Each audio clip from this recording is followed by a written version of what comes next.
Bienvenue au cœur de la cour d'honneur de l'Hôtel National des Invalides, cette cour immense où l'on se sent si petit. Alors vous voyez, elle est en travaux en ce moment, c'est comme ça les vieilles dames, toujours en travaux, mais quand ces travaux seront terminés, ça fera sans doute de ce décor un des plus extraordinaires de France. Et dites-vous que ça sert pour la nuit aux Invalides, ça sert d'écran, et ce sera l'écran le plus monumental qu'on puisse imaginer.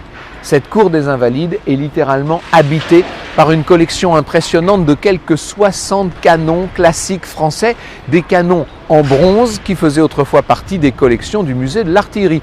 Toutes ces collections ont été installées derrière ces murs au lendemain de la Commune et vous êtes ici devant l'entrée du musée de l'armée qui tout simplement est le plus impressionnant musée militaire de la planète. C'est dans cette cour des Invalides qu'ont lieu les grandes solennités nationales. C'est là qu'a eu lieu la cérémonie d'inhumation des cendres de l'empereur en 1840.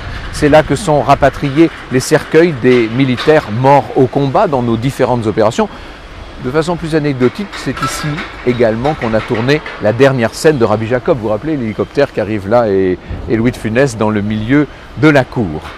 Je vais être obligé de vous annoncer une mauvaise nouvelle. Figurez-vous que cet épisode est le dernier de nos aventures.